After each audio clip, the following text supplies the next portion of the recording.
Okay, welcome po muli dito sa ating munting YouTube channel at ito ang inyong Pinoy Firearms Instructor na Gunsmith din naman. Bago tayo bumati at magpasalamat ay gusto ko lang munang basahin ang ating content ngayon mula sa katanungan ni Placido Marquez. Ang sabi ni Placido Marquez ay, Sir, magandang gabi po. Ano po ang mas madaling ayusin? 45 ba o 38? Okay, medyo malabo yung nalalabuan ako dito sa sa tanong na ito. So babaguhin natin. Alin ba ang madaling ayusin? Pistol o revolver? Yan ang tamang tanong dyan. Kasi parang masyadong identical yung kanyang tanong. 45 at 38. Ay paano naman yung ibang revolver? Ay pare-pareho lang naman yan. Paano naman yung ibang pistol? Okay, so baguhin natin. 45 ba? Pistol ba? Pistol ba o revolver? Yan ang ating bibigyan ng pansin ngayon para in general na. Gusto ko lang kung kayo magtatanong ay medyo malinaw para yung iba hindi naglalagay ng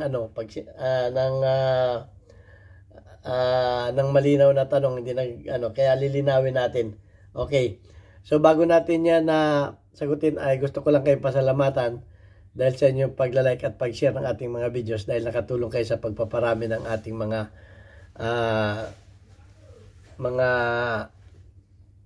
subscribers, at maraming salamat din sa mga hindi nag-skip ng ads dahil nakatulong naman kayo sa ating sa ating mga revenues dahil ang ating YouTube channel ay ang kita tinutulong natin sa ating 6 na estudyante na mga anak ng single parent na ating mga beneficiaries. At lalo tigit maraming salamat dun sa mga nagpadala dito sa ating GCash number. Huwag po ninyong tawagan yan para bumili ng baril. Wala po kami binibintang baril. Tumawag po kayo dyan o mag-message kung kayo ay may papabot na tulong sa ating mga beneficiaries para ma-recognize kayo ng ating YouTube channel. Kagaya ni Aljon Dating at Jubit Francisco. At maraming salamat din kay Sir Nolipis America sa pagpapadala naman sa ating mga premier videos. Malaking tulong, Sir, yung mga pinapadala mong tulong sa ating mga estudyante. Okay, punta na tayo sa alin ba ang madaling ayusin? 38, 45, pati ako nadadala. Pistol o 38? O revolver? Okay. So, para sa akin mas madaling ayusin ang revolver. Dahil konti ang mechanism nito eh.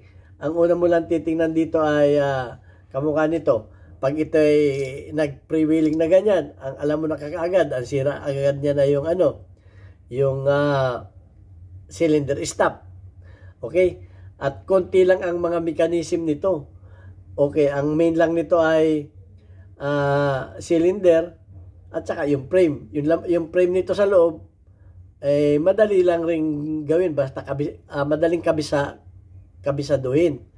Okay, yung hammer, yung nito, yung single action, double action, madaling gawin. So itong ito kasing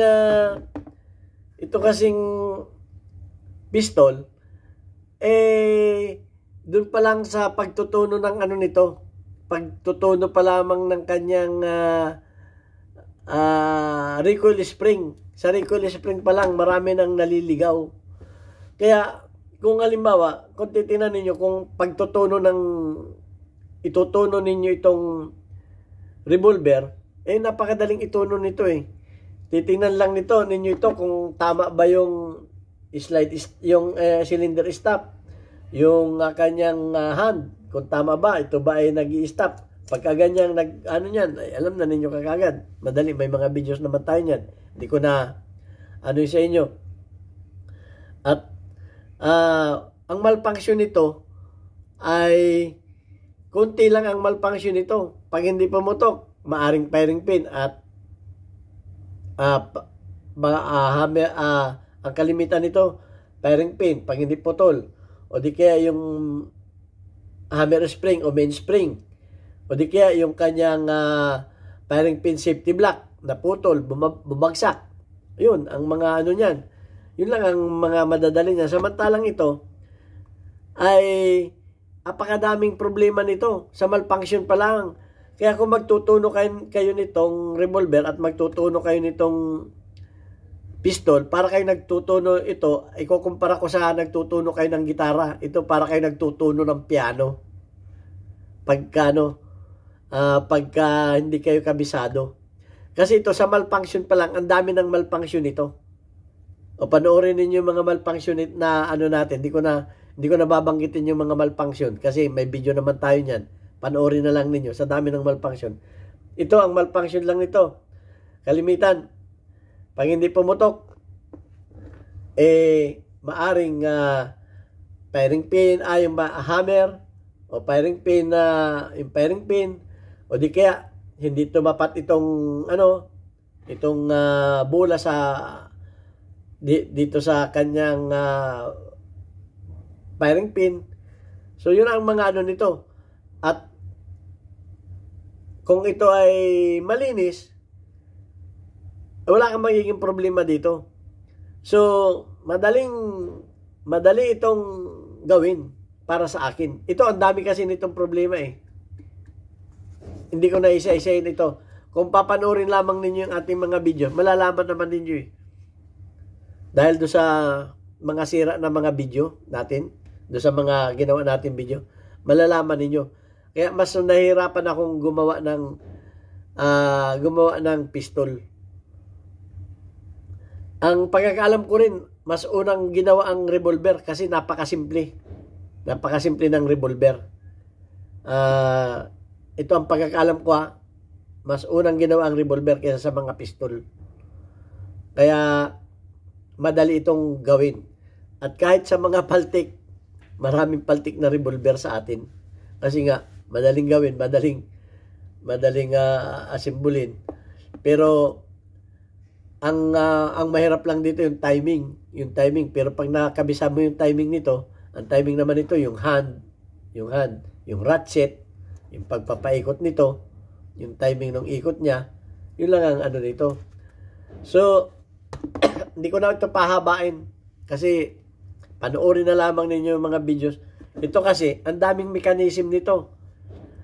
Unang-una, sa safety pa lamang, mga mechanism, safety.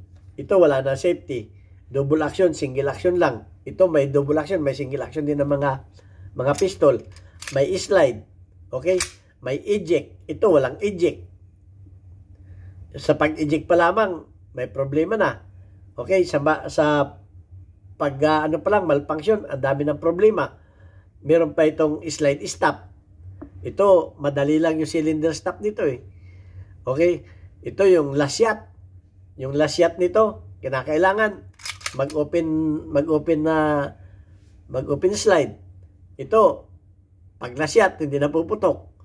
O, kalabit ka lang ng kalabit ito. Pag hindi na pumutok, wala nang bala. Ito, kinakailangan mag-open, may mga, may mga magazine release pa. Ito, wala nang magazine release. Ang dami pang, mas madami pa itong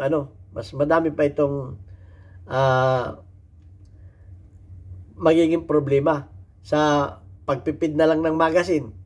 Okay? So, mas marami talaga ang problema ng pistol kaysa sa mga revolver. Yung sa pagtutruting na lamang ng kanyang slide, pagtutruting na lamang ng kanyang ramp, ng kanyang chamber. Isa pa yan. Yung ng kanyang trigger. Yung pagtutunan ng mga trigger. Ang daming kumbaga maraming nagiging sira ito. Pero kaya nga mas madaling gamitin ito eh. Kaya nga ito lagi kong ina-advise sa mga baguhan. Kung bago kayong gumagamit ng baril, ay revolver ang gamitin. Yung madaling gamitin. Pagsalpak ninyo ng bala, kalabit. Ito, salpak ng magazine, kasa, safety, may mga safety pang So, talagang pag-aaralan ninyo yung paggamit nito. So, yun lang ang masasabi ko. Hindi ko na pahabain. Dahil yun lamang ang tanong. Kung iisa-isahin kasi natin, sobrang haba. Sobrang haba. Ang tanong lang naman kung alin ang mas madaling gawin. Mas mahirap gawin ito. Kasi mas maraming parts. May slide, may frame, may barrel, at saka ang daming mga mechanism. Ito, ang ano mo lang dito, ang main parts lang nito ay frame, barrel, at saka revolver, at saka cylinder. Ito ang dami. Ang dami pa niyan, hindi ko na isa-isahin. So mahirap gawin. Mas mahirap gawin kung gagawa ka, halimbawa, magbubuo ka ng revolver at magbubuo ka ng pistol o ng 45, mas madaling gawin ang revolver para sa akin. Mag-comment din kayo sa kayong mga gunsmith, mag-comment din kayo kung saan kayo nadadalian. Hindi ano ko naman kung saan kayo mas madali. Kanya-kanya naman tayo ng ng specialty, kumbaga kung mas specialty ninyo ang kung nasanay kayong gumawa ng pistol, wala na, makawala ako doon. Kung sa palagay ninyo mas madali kayong gumawa ng pistol o ng 45. Okay, yun lang ang masasabi ko. At kanya-kanya naman tayo. Hindi ko naman sasaklawin kung para sa inyo mas madali sa inyo ang revolver, mas madali sa inyo ang pistol, mas madali sa inyo, baka masanay kayo doon. Pero ako, mas madali sa akin ang revolver at mas mahirap sa akin ang pistol. Okay, so yan. At babanggitin na lang natin yung babasahin na lang natin yung ating mga community spotlight. Okay, shout out kay, nagpapa-shout out pala. Shout out kay Joseph ng Taal Toda ng Bulacan. Okay. Joseph, at shout out sa mga membro ng Toda ng Bulacan sa Taal. Okay. At ito na ating community spotlight. Shout out kay Angel, may 51 engagement ka. Shout out kay Nueva Prepare, meron kang 29 engagement. Shout out kay Ragferns, meron kang 82 engagement. Shout out kay JNF, meron kang 13 engagement. Shout out kay Christine Lee, meron kang 57 engagement. Shout out na rin doon sa mga kababayan ko sa Pinamalayan Oriental Mindoro. Bisitahin po ninyo ang aming bagong Papa Burger dyan.